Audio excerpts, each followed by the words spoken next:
Well, the light's not the greatest in here. You're just gonna have to bear with me. I wanted to.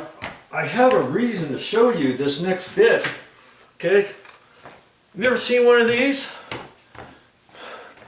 You're gonna use this, and I happen to find this in the closet, and I'm gonna take that, and it comes with a sliding extension on there in case you need to get up higher. Okay. And when I get cobwebs down, I just take this up here and twizzle it. Just turn it, just spin it. That's all. Don't go up and down and back and forth if you don't have to.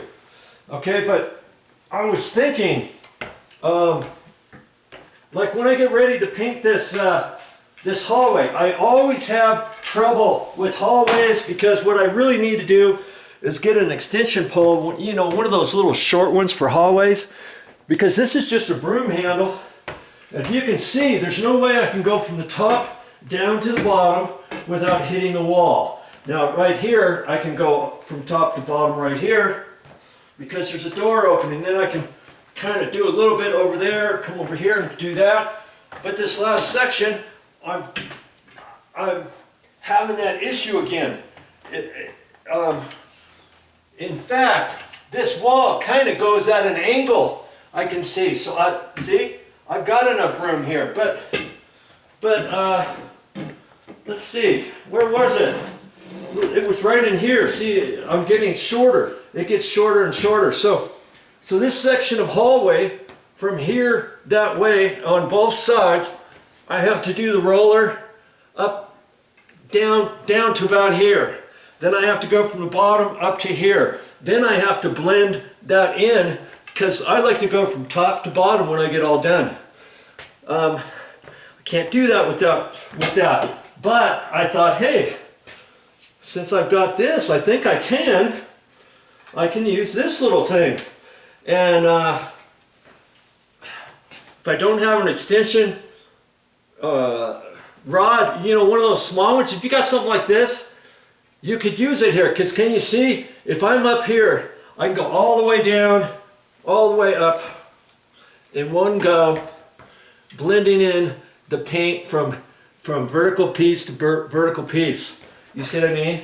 And with the regular painter's extension pole or a broom handle, you can't do that. Now you could take a broom handle, I guess, a crummy one if you have a crummy one, cut it down to length so it's short enough, and then you can use that one in all your hallways.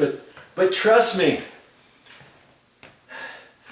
if you don't have the right handle, then it makes it really difficult. Then you can get your stop and start, because you're not blending in the paint. Okay, it's kind of important. You try to go from the top to the bottom. Now, you know, if I didn't have this thing here, and if I didn't want to go halfway down and then from the bottom up, I could take the frame off.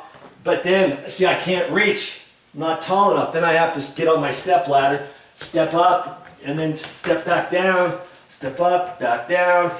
You know, it's way easier if you get an extension rod that's small enough for your hallway. It's got to be enough so that you got enough room for your paint frame on here too. And I believe this one is going to work just fine. Okay, so before I do that, I'm gonna go around and just check for cobwebs up in the corners with my little Twizzler. Okay. Now here's something I don't want you to miss. On painting, most of this video is not going to be showing you exactly how I paint every single wall and all that kind of stuff.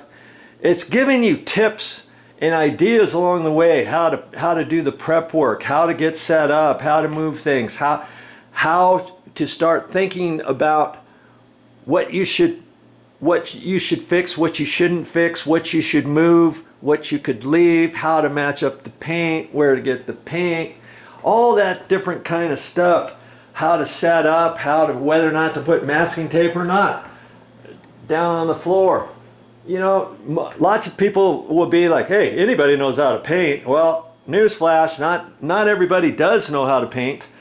And even the people who claim they know how to paint, they don't know how to prep properly. And have you ever heard a professional painter say it's all in the prep? It's all in the prep, baby. Yes, it is all in the prep. It's taken me longer to prep everything than it's going to take for me to just roll the walls. You know what I mean? But if you want your job to look properly, then it's all about the prep and spending the time to removing light fixtures, spending the time to removing closet poles, to removing the handrails, to removing the towel bars and your towel ring in your bathroom, having it all set up and ready so nothing is in your way, no trim is in your way, nothing is in your way, and you're all ready to go. Do you see what I mean? You really want to paint around your bed and your headboard and your big dresser over here because you're like, nobody's going to know anyways? Or do you want to do it right and move everything and get things set up so that you can walk around there and get the smudges off and get the holes patched and figure out all that kind of stuff, get your doors removed and get those doors out of your way? You know, it's all of those little things that separate a good painter, a good DIY painter, from a not so good DIY painter. So I'm hoping you're enjoying this video series. I'm sure you're going to learn more, so stay tuned.